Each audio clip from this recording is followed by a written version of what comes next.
The grand ballroom of the Sharon in Arlington, Virginia, glittered with brass buttons and polished metals. Chandeliers cast warm light over hundreds of guests gathered for the annual Military Honor Gala, a night reserved for generals, decorated officers, and their distinguished families. And somewhere near the entrance, a black man in a simple gray suit held his daughter's hand, trying to remember how to breathe. Marcus Dixon hadn't worn a tie in 3 years. The last time had been at his wife's funeral, and the memory still burned somewhere beneath his ribs. But tonight wasn't about him.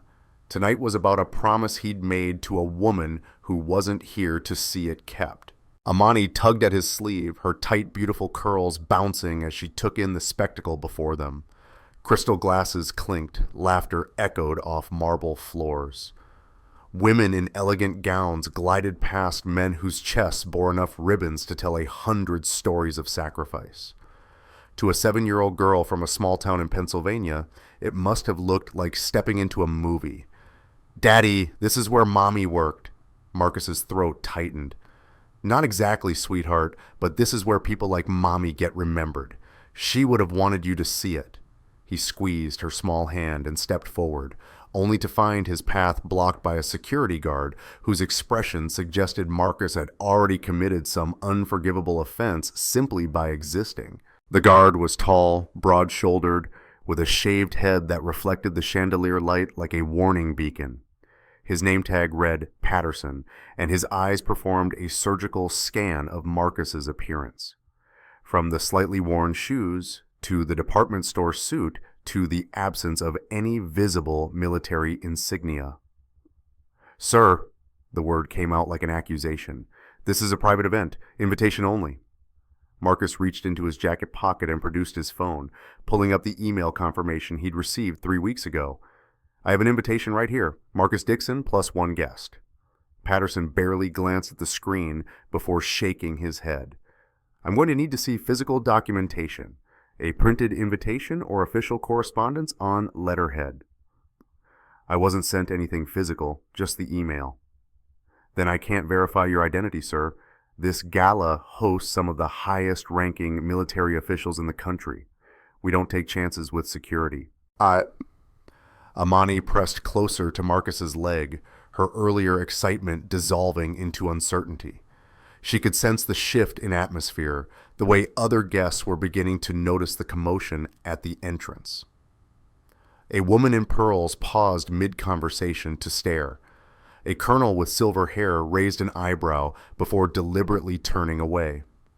"Look," Marcus said, keeping his voice level, "I understand you're doing your job, but I'm on the list. If you could just check with your supervisor or call the event coordinator." "The coordinator is occupied with actual guests, sir." Patterson's emphasis on the word actual landed like a slap. "I'm going to have to ask you to step aside." A second guard appeared, younger but equally skeptical. Together they formed a wall of institutional rejection that Marcus recognized all too well. He'd encountered it at the VA when trying to access his wife's medical records. He'd faced it at the insurance company when they denied her experimental treatment. He'd learned that sometimes systems weren't designed to help people. They were designed to sort them, to separate the worthy from the unworthy based on criteria that had nothing to do with truth. But he'd also learned that fighting those systems rarely accomplished anything except exhausting what little energy he had left. "Please," he said quietly, "I just want to show my daughter where her mother served. That's all. We'll stay in the back. We won't bother anyone."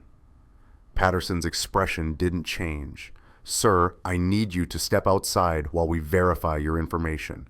If everything checks out, you'll be allowed entry. If not, you'll need to leave the premises." Behind him, Marcus heard whispers. He didn't need to turn around to know what they were saying. The words floated toward him like smoke from a distant fire, impossible to ignore. "Who is that? Some civilian, apparently. Can you imagine? Trying to crash a military gala? Look at how he's dressed. Probably hoping for a free dinner. Security should have caught him at the door. This is embarrassing." Marcus, a black single dad trying to fulfill a promise, felt his jaw tighten, but he said nothing. He'd learned long ago that defending himself only made things worse. Instead, he looked down at Amani, whose lower lip had begun to tremble. "Daddy, are we in trouble?" "No, sweetheart. There's just been a misunderstanding. It'll be okay." But even as he said it, he wasn't sure he believed it. The gala had been difficult enough to gain access to in the first place. His wife, Ria's former commanding officer, had helped arrange the invitation before passing away 6 months ago. Whatever records existed of that arrangement had apparently died with him.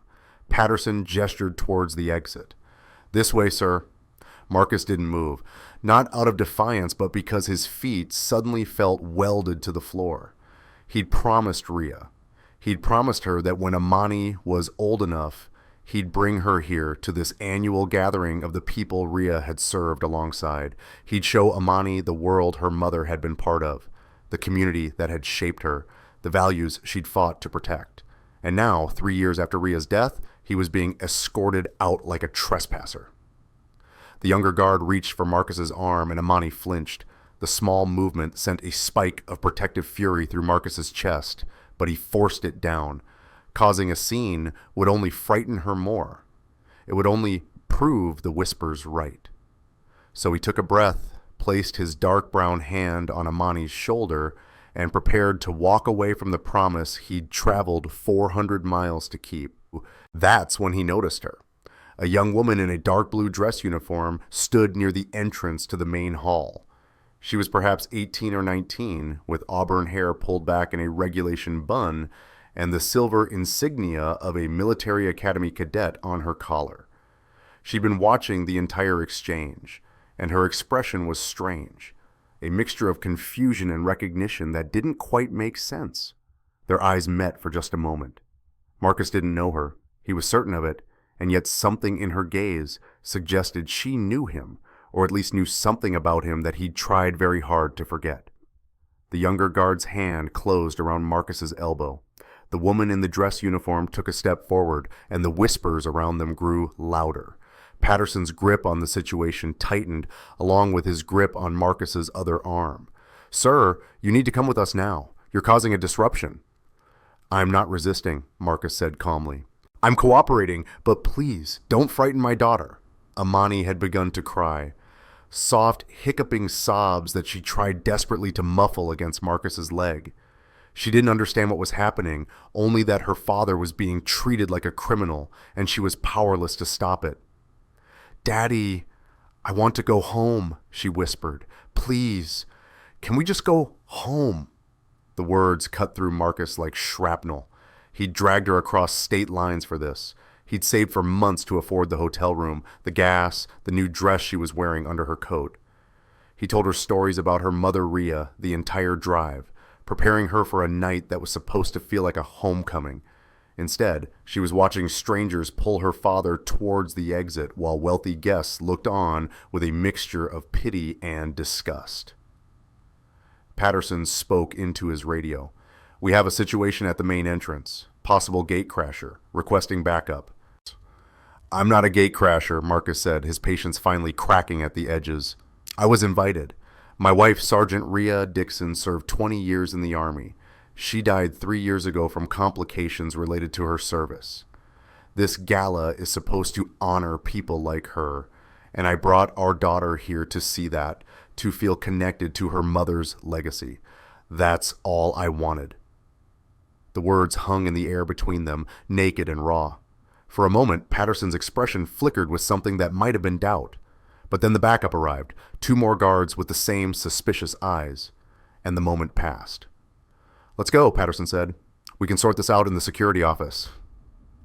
They began to pull Marcus toward the door. Amani cried harder, her small hands clutching his jacket so tightly that her knuckles turned white. "Don't take my daddy. Please, don't take my daddy."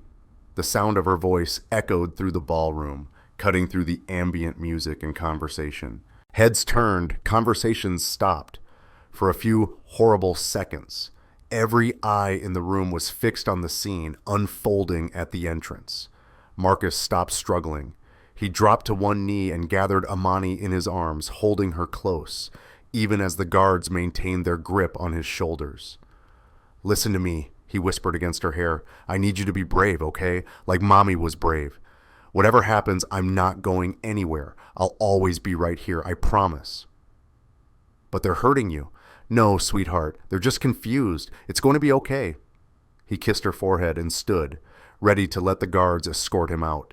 There was no point in fighting. There never had been. The system would do what systems always did: grind down anyone who didn't fit neatly into its categories. Marcus Dixon, a black unemployed widower from rural Pennsylvania, did not belong in a room full of generals and their families. The sooner he accepted that, the sooner he could get Amani out of here and begin the long process of explaining why the world sometimes treated good people like suspects. But before they could take another step toward the exit, a voice rang out across the ballroom. "Stop!" It wasn't loud, but it carried authority. The kind of authority that came from certainty, from absolute conviction. The guards froze, the whispers died, and every head in the room turned toward the young woman in the dress uniform who was now walking directly toward them. She moved with purpose, her posture military perfect, her gaze fixed on Marcus with an intensity that made his skin prickle with unease. He still didn't recognize her. He'd spent years deliberately avoiding the military community after Rhea died, severing every connection to that world so completely that he might as well have never been part of it. But this young woman clearly hadn't received that memo. She stopped 3 feet away from the guards, close enough that Marcus could see the subtle tremor in her hands, the rapid pulse visible at her throat. She was nervous. He realized whatever she was about to do scared her almost as much as it scared him. "Release him," she said, "immediately." Patterson recovered first. "Miss, this is a security matter. Please return to the event." I said, "Release him." Her voice sharpened, gaining an edge that made her sound twice her age. "This man is not a gatecrasher. He's not a threat. And if you put your hands on him again, you'll answer to my father." The guards exchanged uncertain glances. Patterson cleared his throat. "And who exactly is your father?"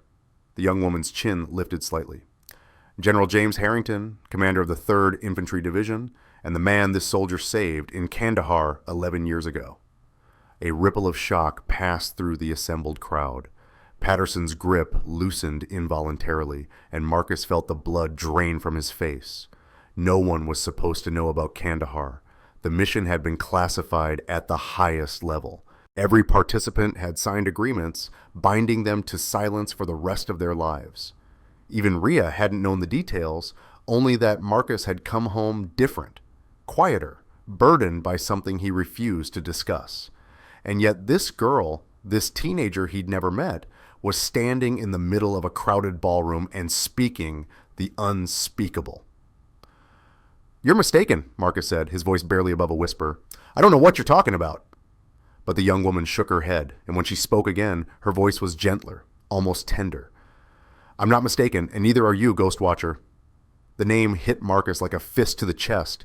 He hadn't heard it spoken aloud in over a decade. It was a call sign, a ghost from another life, a title he'd earned through actions so dark and desperate that he'd spent years trying to burn them from his memory. "How do you know that name?" he demanded. "Because my father told me." She took a step closer, and for the first time Marcus noticed the tears gathering in her eyes. "He told me everything about the ambush, about the men who died, about the soldier who carried him 6 miles through enemy territory with 2 bullets in his own shoulder, who refused extraction until every survivor was accounted for, who saved 15 lives and asked for nothing in return." She reached out and touched his arm, and her hand was shaking. "He told me that soldier's name was Marcus Dixon, and he told me that if I ever saw him again, I should thank him for giving me my father." The ballroom had gone completely silent.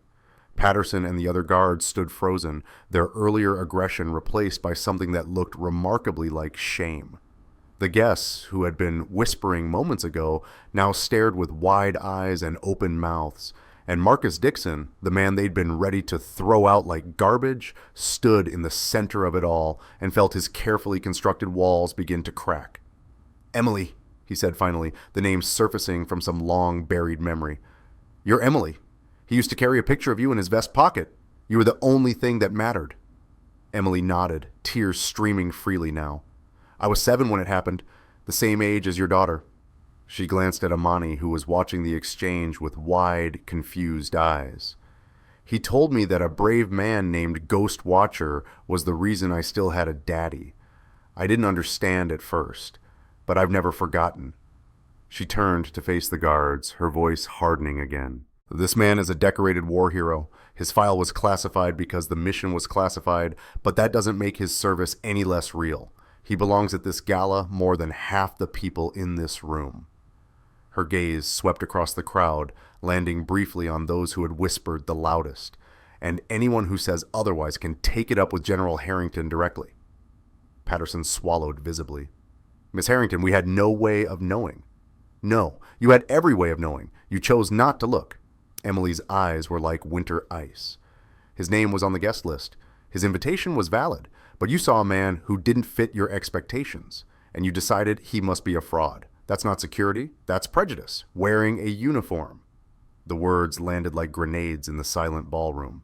Marcus watched as faces flushed with shame, as eyes dropped to the floor, as the same people who had dismissed him moments ago suddenly found their champagne glasses extremely fascinating, but he didn't feel vindicated. He felt exposed, raw, like someone had torn off a bandage he'd spent years applying, revealing wounds that had never properly healed. I appreciate what you're doing, he said quietly, placing a hand on Emily's shoulder. But I didn't come here for recognition. I came for my daughter, that's all. Emily's expression softened. I know. My father told me that too.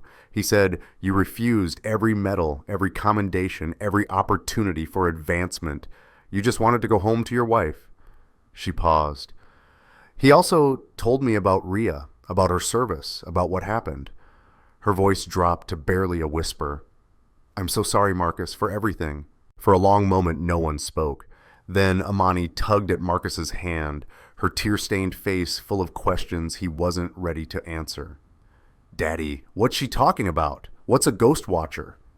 Marcus knelt down to meet his daughter's eyes. The same striking green eyes Rhea had passed on to her, and felt his heart break in a dozen different places. It's a name from a long time ago, sweetheart, from before you were born. Were you a soldier like Mommy? The question was so simple, so innocent, but the answer was anything but.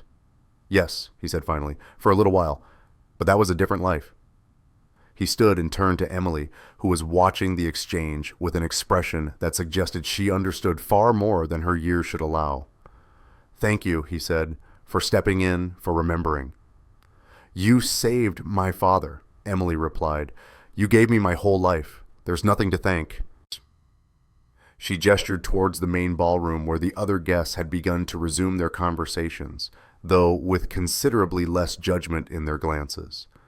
Please stay. The gala hasn't even started yet, and I know for a fact that you're supposed to be here. She paused. My father would want you to stay. He's been trying to find you for years. Marcus hesitated. The last thing he wanted was to become the center of attention, to have his past paraded before a room full of strangers. But then he looked down at Amani, whose eyes were still wide with wonder despite everything that had happened, and he remembered why he'd come, not for himself, never for himself, for Rhea, for the promise he'd made as she lay dying in that hospital bed, her hand growing cold in his. Okay, he said quietly. We'll stay. Patterson stepped forward, his entire demeanor transformed. Mr. Dixon, I owe you an apology, a sincere one. I should have listened. I should have verified. Instead, He stopped, seemingly unable to finish the sentence. You did your job, Marcus said, or what you thought was your job. Let's leave it at that. But even as he offered the words, he couldn't quite make them feel true, because the truth was more complicated than that. The truth was that Marcus Dixon, a black veteran with a classified past, had spent years making himself invisible, stripping away every connection to his former life, becoming just another single father, struggling to make ends meet in a world that had moved on without him. He'd done it on purpose. He'd done it for Amani. And now, standing in this glittering ballroom, surrounded by people who suddenly wanted to know his story, he realized that invisibility had been both his prison and his protection. Emily took his arm and began leading him toward the main hall. Behind them, Amani clutched his free hand, still processing everything she'd witnessed. And ahead of them, the ballroom stretched out like a battlefield Marcus had never expected to revisit. As they walked, guests began to approach. Some offered handshakes and formal greetings. Others simply nodded with respect.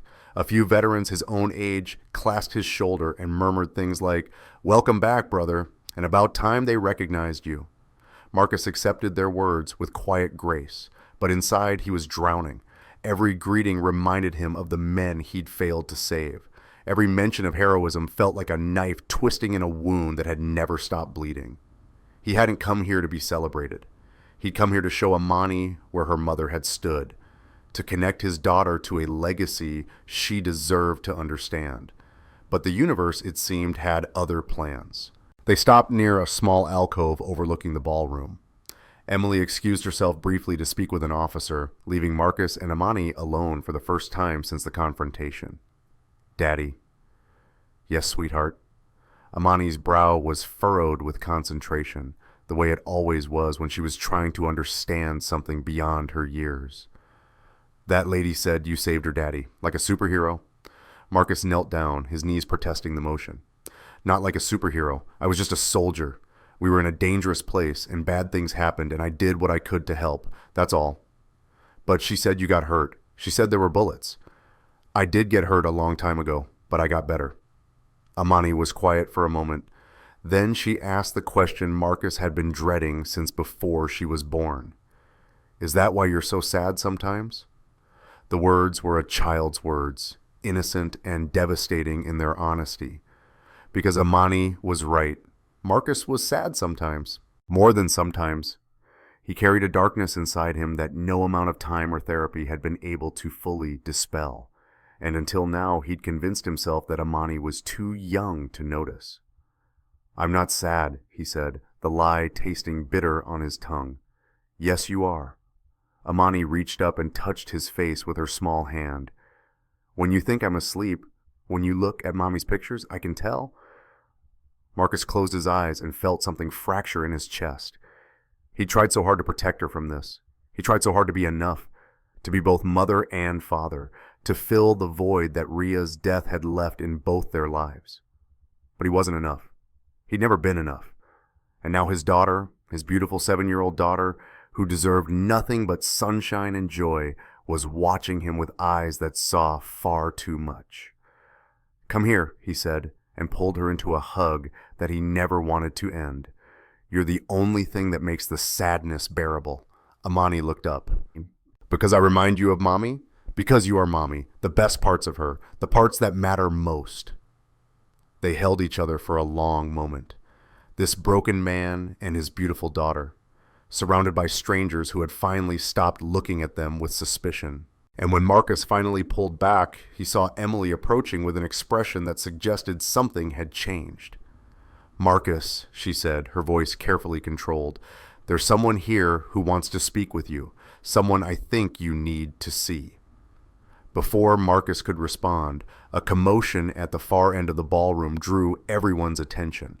The crowd parted like water before a ship, creating a path for a figure moving slowly but deliberately toward them. He walked with a cane, his gait uneven but determined. His dress uniform bore more decorations than Marcus could count, and his silver hair was cropped short in the military style he'd maintained for 40 years. But it was his eyes that Marcus recognized first, sharp, fierce, burning with an intensity that time and injury had failed to diminish. General James Harrington, the man Marcus had carried through 6 miles of hostile territory, the man who had named him Ghost Watcher, the man who had spent the last decade searching for a soldier who had vanished like smoke. "Marcus Dixon," the general said, his voice carrying across the suddenly silent ballroom, "you stubborn, impossible, infuriating son of a gun. I've been looking for you for 11 years. Marcus straightened involuntarily, old instincts taking over despite everything. "General Harrington, sir, I didn't expect me to be alive?" Harrington's lips quirked into something that might have been a smile. "Didn't expect me to remember?" He stopped a few feet away, close enough for Marcus to see the network of scars that mapped the left side of his face. Son, I remember every second of that night, every step you took, every time you told me to hold on, that we were almost there, that my daughter was waiting for me. He reached out and clasped Marcus's shoulder, his grip surprisingly strong. I remember you refusing morphine because you said you needed to stay sharp. I remember you tying your own tourniquet with your teeth because both your arms were occupied carrying my sorry carcass. And I remember waking up in a field hospital and asking where you were, only to be told that Sergeant Dixon had discharged himself against medical advice and disappeared. The words fell like stones into a still pond, creating ripples that Marcus had spent years trying to escape. I had to go, Marcus said quietly. Rhea was pregnant. She was having complications. I needed to be there. I know, Harrington's voice softened. I found out later about the emergency leave, about Amani's early birth, about everything you sacrificed to be with your family. He paused. About Rhea's passing. I'm sorry, Marcus. More sorry than you can know. For a moment, neither man spoke. Around them, the ballroom remained frozen. Hundreds of guests bearing witness to a reunion 11 years in the making. Then Harrington turned to face the crowd, his bearing shifting into something Marcus recognized immediately. The command presence, the voice that had led thousands of soldiers into battle and brought most of them home again. I want everyone here to listen carefully, the general said, because what I'm about to say matters more than any speech I've given in 40 years of service. He gestured toward Marcus, who stood frozen beside him. This black man is the reason I'm standing here today. This man is the reason my daughter has a father. This man carried me 6 miles through enemy territory, took 2 bullets, protecting my unconscious body, and saved the lives of 14 other soldiers before collapsing from blood loss. A murmur rippled through the crowd. He was offered the Medal of Honor. He refused. He was offered promotion to officer rank. He refused. He was offered a position on my personal staff with a path to a distinguished career. He refused everything. Harrington's voice cracked slightly because all he wanted was to go home to his wife and be there when his daughter was born. He turned back to Marcus, and there were tears in the old warrior's eyes. I don't know what you've been doing for the last 11 years, son, but I know why you did it. Not because of what you did in Kandahar, but because of who you are. Because you chose love over glory, family over fame, silence over celebration. He reached into his pocket and withdrew something small and metallic, something that caught the chandelier light and sparkled like a captured star. Rhea knew. She knew everything. Even though you never told her, she reached out to me a few months before she passed, asked me to keep this safe, asked me to give it to Amani when she was old enough to understand. He pressed the object into Marcus's trembling hand. It was a military dog tag, but not an ordinary one. On one side, Rhea's name and service number were engraved in precise military lettering. On the other, a message in smaller script. For my Amani. Your daddy is the bravest man I've ever known. Never let anyone tell you otherwise. Love, Mommy. Marcus stared at the tag, his vision blurring with tears he'd refused to shed for 3 years. Rhea had known. All along, she'd known everything he'd tried to hide from her. And instead of being angry, instead of demanding explanations, she'd quietly honored his choice to remain silent while ensuring their daughter would someday learn the truth. I don't understand, he whispered. How did she? She found me, Harrington said gently. Tracked me down through unofficial channels. Said she'd noticed your nightmares, your scars, the way you flinched at certain sounds. She wanted to know what had happened to her husband. And when I told her, do you know what she said? Marcus shook his head, unable to speak. She said, that sounds exactly like the man I married. The man who would burn himself to ash to keep someone else warm. And then she asked me to make this tag, to hold it until the right moment, to make sure Amani knew who her father really was. The general placed his hand on Marcus's shoulder again, anchoring him to reality. She didn't want you to carry this burden alone, son. She wanted Amani to share it with you, to be proud of it, to understand that her father's silence wasn't shame. It was sacrifice. Marcus looked down at his daughter, Amani, who was staring up at him with an expression of pure awe. She didn't understand everything. She couldn't possibly understand everything, but she understood enough. Daddy, she whispered, you're a hero. And for the first time in 11 years, Marcus Dixon didn't try to deny it. He knelt down and placed the dog tag around Amani's neck, the metal cool against her small chest. "This is from Mommy," he said, his voice steady despite the tears streaming down his face. "She wanted you to have it. She wanted you to know how much she loved both of us." Amani touched the tag with trembling fingers, reading the inscription without understanding all the words. But she understood the important ones. "Daddy, bravest love." "I miss her," she said simply. "I miss her too, sweetheart. Every single day." He stood and faced General Harrington, extending his hand. "Thank you, sir, for keeping this safe, for everything." Harrington ignored the hand and pulled Marcus into a crushing hug, the kind of embrace that soldiers share when words aren't enough. When he finally pulled back, his eyes were bright with unshed tears. "Welcome home, Ghost Watcher. It's about damn time." Around them, the ballroom erupted into applause. Not the polite, perfunctory clapping that had greeted earlier speeches, but genuine, thunderous appreciation. Officers, young and old, stepped forward to shake Marcus's hand. Their wives approached to embrace Amani and tell her how proud she should be.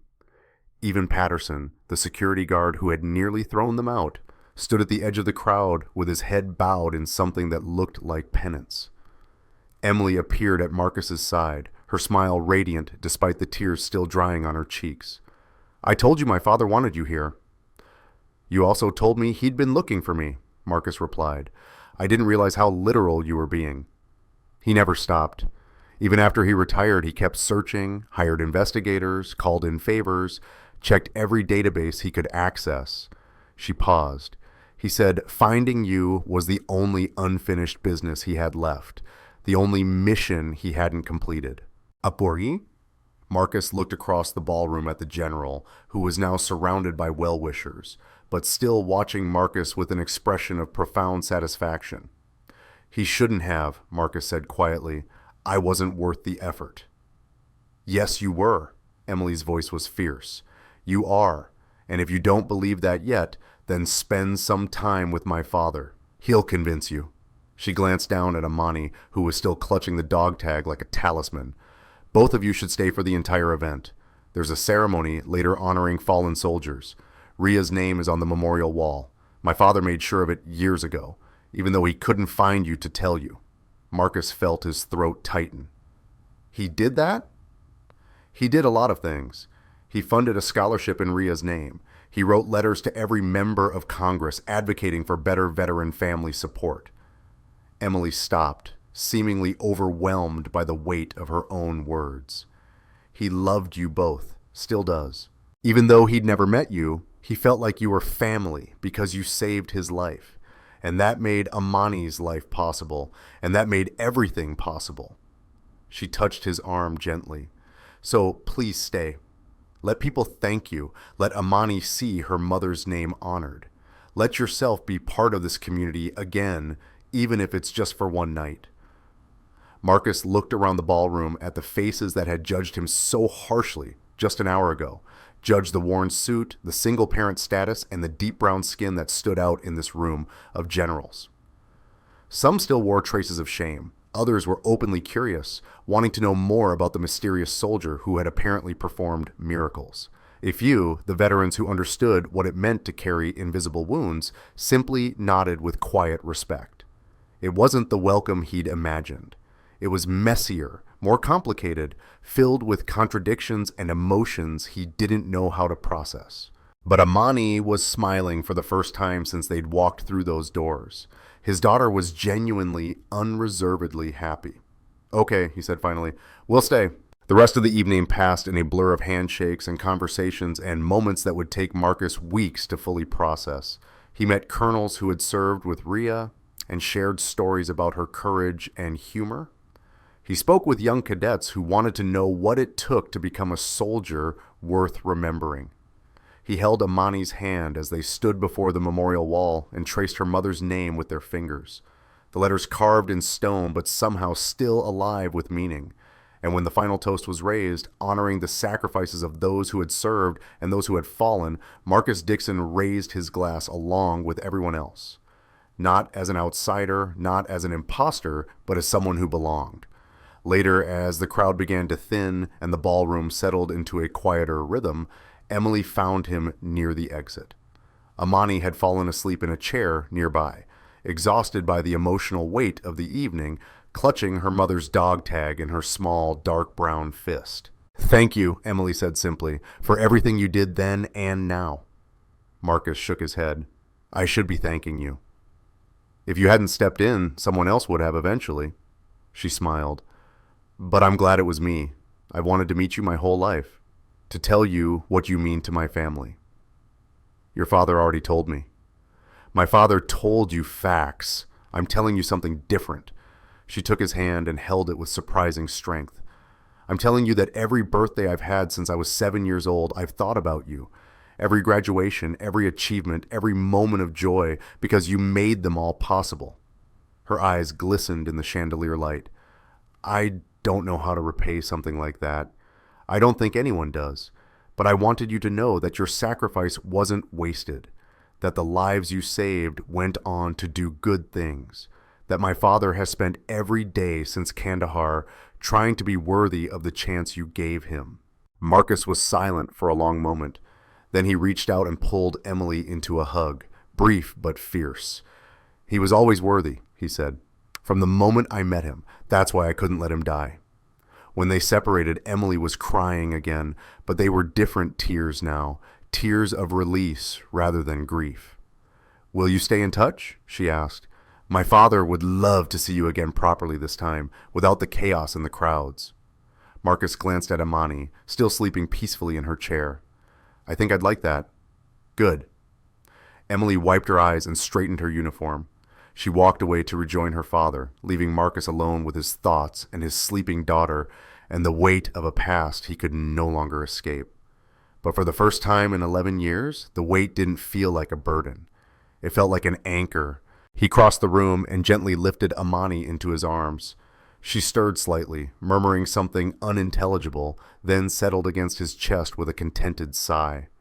The dog tag pressed between them, warm from her body heat, a bridge between past and present. "Time to go home, sweetheart," Marcus whispered. But even as he said it, he realized that home meant something different now. It wasn't just the small apartment in Pennsylvania where they'd been surviving rather than living. It wasn't just the absence of Rhea, the empty chair at dinner, the silence where her laughter used to be. Home was wherever Amani was. Home was wherever the truth lived. And tonight, for the first time since Rhea's death, Marcus had allowed the truth to breathe. He walked toward the exit, past the guards who now stood at attention as he passed, past the guests who nodded with respect instead of suspicion, past the chandeliers that cast golden light on a ballroom that had witnessed something unexpected and profound. At the door he paused and looked back one final time. General Harrington caught his eye from across the room and raised his hand in a simple salute. Not the formal military gesture, but something more personal. A farewell between brothers. Marcus returned the salute, then stepped out into the cool Virginia night. The stars were bright overhead, scattered across the darkness like promises. Amani slept peacefully in his arms, dreaming whatever dreams 7-year-olds dream after witnessing their father become a hero. And Marcus Dixon, former soldier, widowed father, and reluctant legend, began the long walk back to their hotel. He didn't know what tomorrow would bring. He didn't know if he'd ever fully escape the shadows of his past or the weight of his grief. But he knew one thing with absolute certainty. He was done hiding. Rhea had known the truth and loved him anyway. Amani now knew the truth and loved him even more. And somewhere in that ballroom, a general and his daughter were grateful for a sacrifice that Marcus had never expected to be remembered. He wasn't just a single father anymore. He wasn't just a widower or a veteran or a ghost of the man he used to be. He was Marcus Dixon, ghost watcher, hero, and for the first time in 11 years, he was proud of who that man had become.